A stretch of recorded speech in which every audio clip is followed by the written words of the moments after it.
think about, see, even within your congregation, you have essentially 4 different groups of people. The inner circle is the core group. These are the church junkies, right? These are the people that know everything. They want to decide everything. They're aware of everything. They probably know more about the church than Jesus. Okay, they just kind of live and breathe. And some of you are those people. You are here today or you're at Calumet because you care about the church. Now here's the thing about these people. They care the most about the congregation. They live it, they breathe it, they think it. Now, 99 times out of 100, you don't need to worry about communicating with those folks because they already know everything. But what we tend to do is we tend to think in terms of our communication of communicating to them. So that's the core group. You've already got them. They already know. They're the ones that read the bulletin and read the newsletter. In fact, they're the ones that send you emails with the typographic and grammatical corrections of the bulletin. All right, so they're living and breathing the church. But so you need to think the next group, I call this, you can give them different labels, active people. These are people that are in the congregation. They're very active. They're involved in the life of the church. They probably know most of what's going on, but they may not necessarily know everything that is happening. They also know that there are people that make decisions, but these active people, they themselves are maybe not a part of the decision-making body. And they interact with the group closest to them. That's the other thing you need to remember. So the core group tends to interact with the active people. But if we go one ring out, the core group does not interact with the next group out, which I'm just going to call participants. These are people that they come occasionally to worship, maybe every other week, maybe once a month. They participate in the life of the congregation, but not everything. They have no idea how decisions are made. They know probably that there is Mrs. Finkelstein, who's in the core group, and it seems like every time there's an important announcement, she's making that announcement, but they don't really understand that she's a part of that core group and there's this kind of core group of people that make these decisions. These are the people you need to think about communicating with.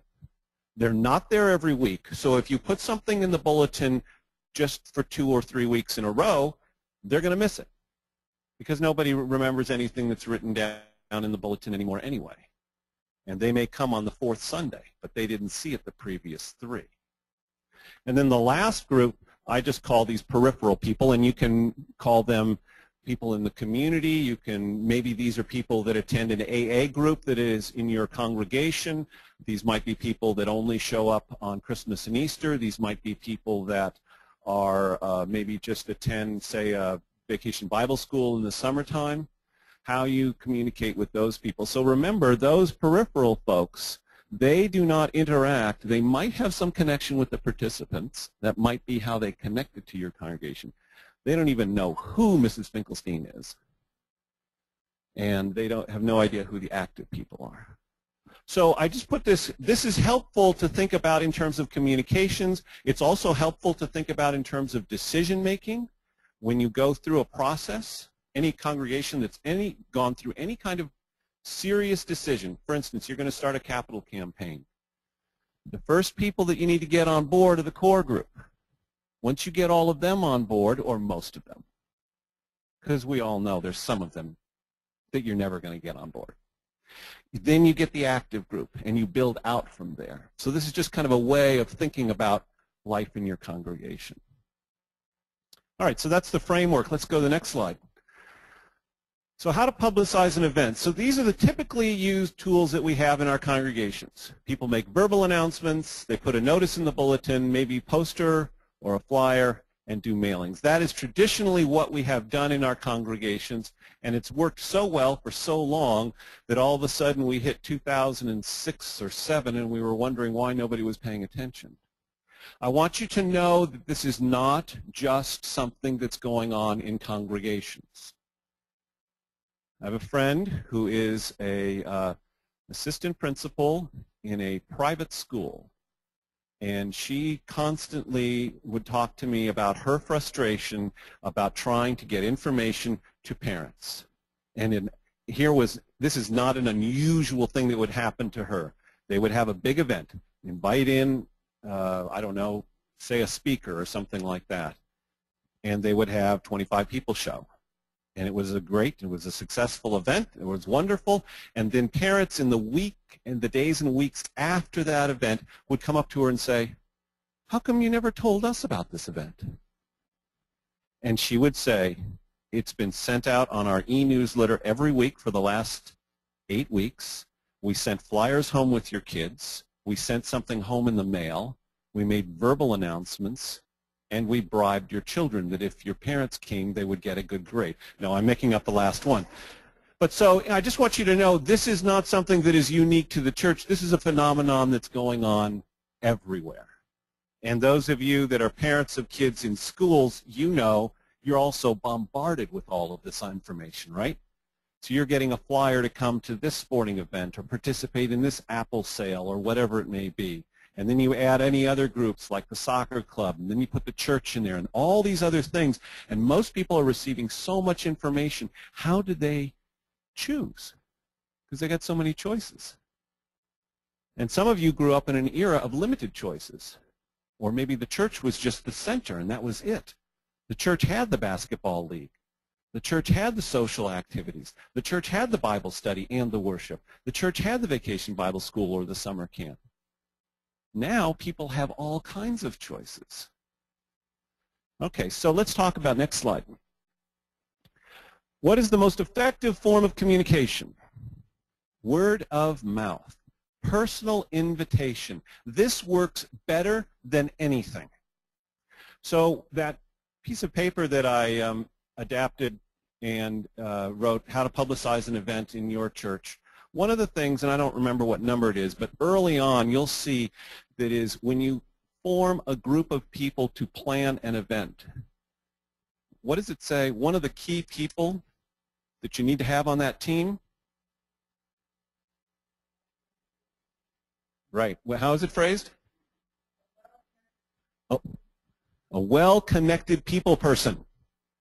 In other words, this is the person that you have in your congregation that seems to know everybody and talks to everybody. You need that person on that communications team because he or she will go out and will tell people and will get people excited and will say, "Hey, we're doing a trip to Calumet. It's coming up in the winter. It's going to be great. You got to go." You need that person because that person may be the most effective person. And that person is only on the committee to find out what's going on, and you just say, you go get them. You go talk to them. How do most people come to church in our culture today? They don't come because they saw a video of your worship service online. Now they'll look online, but most people are going to come because someone said, "Why don't you come with me?" And it's far more effective if lay people make that invitation than if pastors make that invitation. Something like 80% versus 20% success rate. Why is that? Because most people on the outside of the church perceive that if the pastor's doing it, he or she is doing it because they're paid to do it. But if a lay person is doing it, he or she is doing it because they want to do it. So word of mouth, very important piece of communication, probably the most effective one. We live in a high-tech world, but it's also a high-touch world, which is why when you get mail, snail mail, at the end of your driveway or at your post office box or through the apartment, however the mail comes, and you've got a stack of mail, and there is one envelope there that is hand addressed to you, and then there's several things with labels on them, and then some magazines. Which thing do you open up first? The hand addressed. Why? Because everything is so automated, people just kind of blow by all that kind of stuff. But we will open that hand addressed letter. High tech, but high touch. So just to weave in a little theology, this suggests something of the incarnational element of our ministry. That how we embody ministry is a very important part of our communication tools. Next slide. Second most effective form of communication is secrets. This is a little bit of a manipulative thing, I'll give you that, but sometimes if you say, don't tell anybody, but I'm going to this communications event at Worcester. Shh. You can only bring 3 people. I'm trying to figure out which 3 to bring. That will spread like wildfire within a week much more effectively than if you stand up on a Sunday morning and saying, there's this event in Worcester that I'm going to. Would anybody like to come with me? Now, I would not advise this as a technique to use for everything that you do, because you will get pushback, and people will accuse you of all kinds of manipulative behavior. But every once in a while, if you just want to experiment with this, you can have a lot of fun. All right, next slide. Publicizing an event in your church, 4 common mistakes. This is number 1 is starting to get the word out too late. We think, this happens to me all the time. On a Wednesday, there's an event happening in a church on Friday, and I'll get an email saying, can you publicize this throughout the Synod? And what I want to say and what I do say are 2 different things. What I do say is kind of nice and what I want to say is, are you kidding me? It's a waste of time. I mean, telling you something about, oh, we're going to be doing something on Tuesday, 3 or 4 days from now. You're already booked, or you're saturated with other things. So the number 1 mistake that I think the churches make is we start way too late in getting the word out. You'll notice that in that outline that I have of those, 16 or so points, I think I suggest starting at least 6 months out for major events. If you're going to have a major dinner in your congregation and in your community, you've got to start at least 6 months out. And if you're going to start and plan anything that's going to happen in New England between, say, May 1st and the middle of October, people are already booking their vacations now. So you've got to start to think about that far in advance. So as an example, in the New England Synod, Pastor Tim Kyle has started to plan a trip to our companion synod in the Holy Land.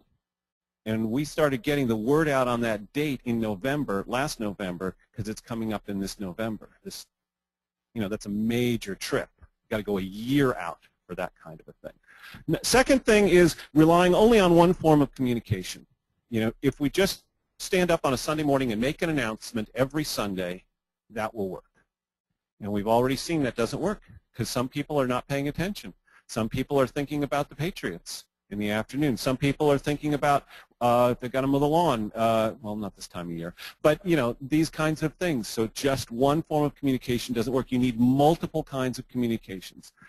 Second is overcrowding the calendar and creating competition. What I mean by that is, say, for instance, confirmation for you is on, say it's going to be Reformation Day.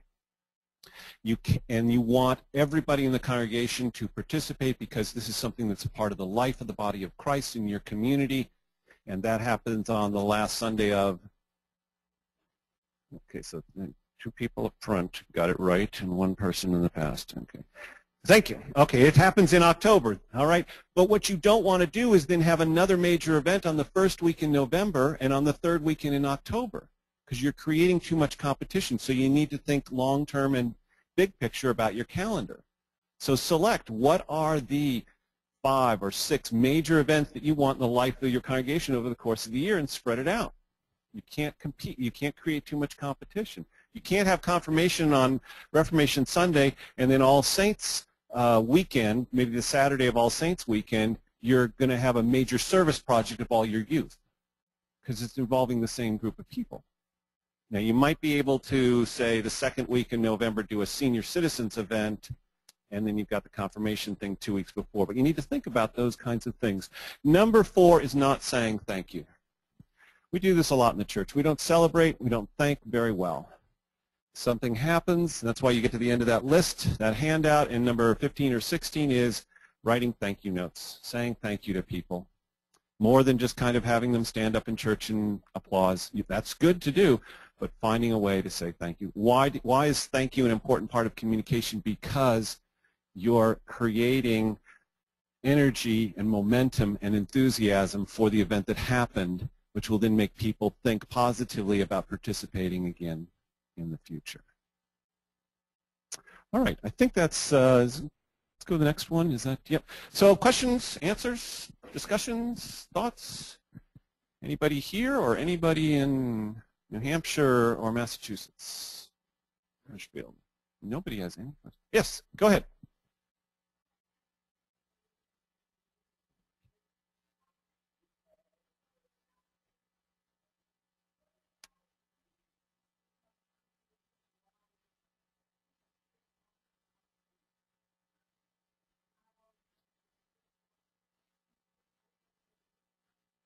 Yeah, that's a good point. You do want to create options if you can. What I was speaking to was, you know, creating so many choices that over the course of several weeks in the same time frame that people, they can't do it. You cannot expect all the people. It's the equivalent of going shopping for potato chips in the Stop and Shop potato chip aisle. I mean, I have a whole aisle. I mean, I can't go down that aisle because I get overwhelmed with the choices, so I choose none. So yeah, giving people options, definitely. But don't put all those options in 1 month or 1 2-month period. I should have repeated that question. I'll try to remember. Yes? We're going to give you a microphone, and the reason is so everybody here can hear, but also so the folks in Marshfield and Calumet can hear. Hello. Hello. Now I may start to sing. No, not really. Only kidding. A solo.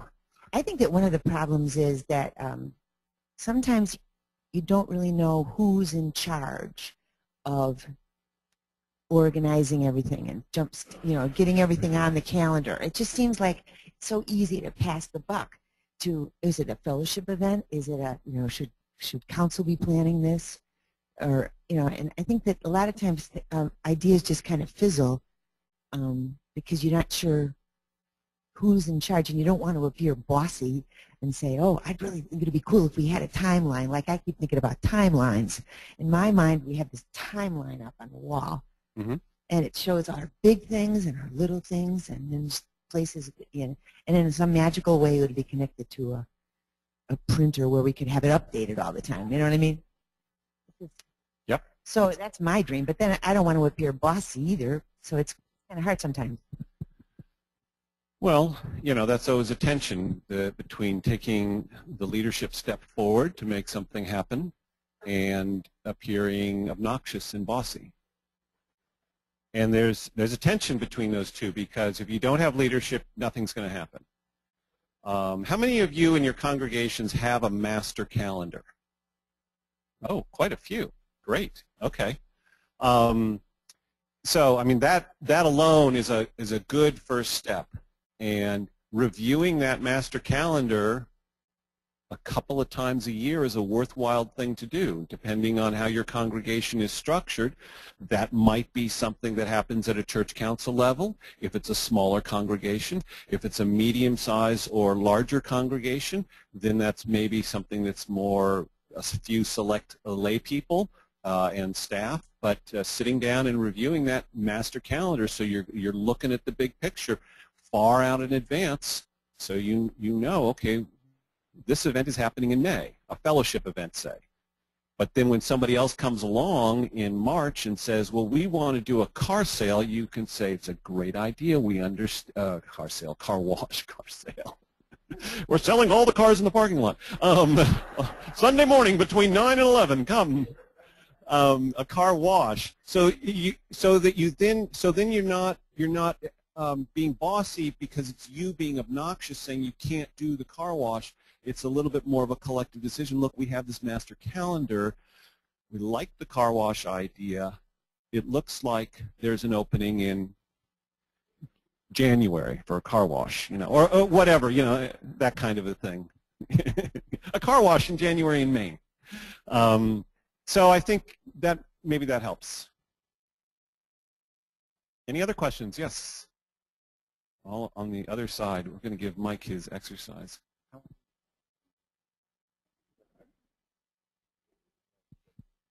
Hi, Karen from Bethlehem, Auburn, and I just wanted to mention again the not overlapping events. It is very important.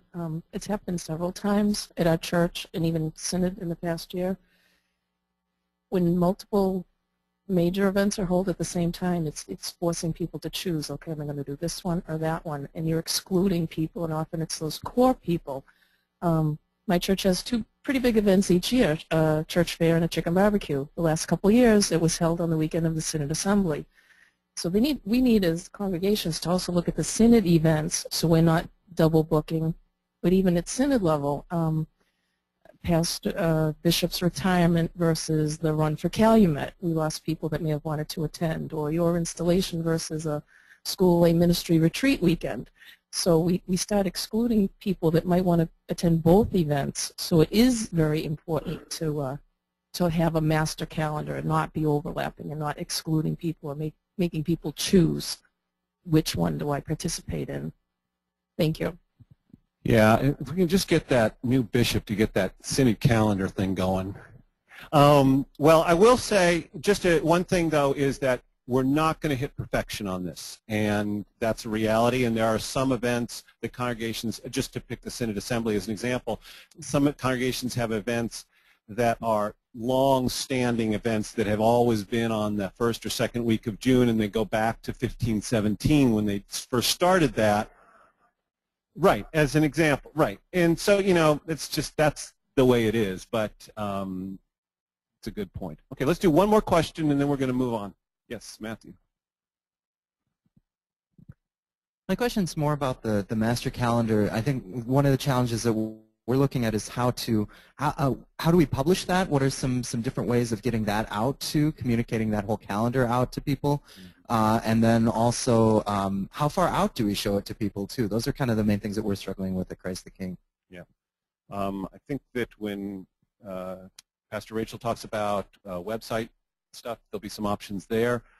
And again, though, we need to think in two worlds at the same time. One is, you know, the internet, making that calendar available, but also going to have that paper version someplace visible where people can walk by, and then maybe, you know, some kind of printed version. So, you know, like a month-to-month kind of thing, and recognizing that then there will be people who just don't believe in looking at things like that.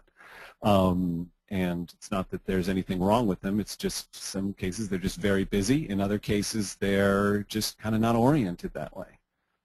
So, all right.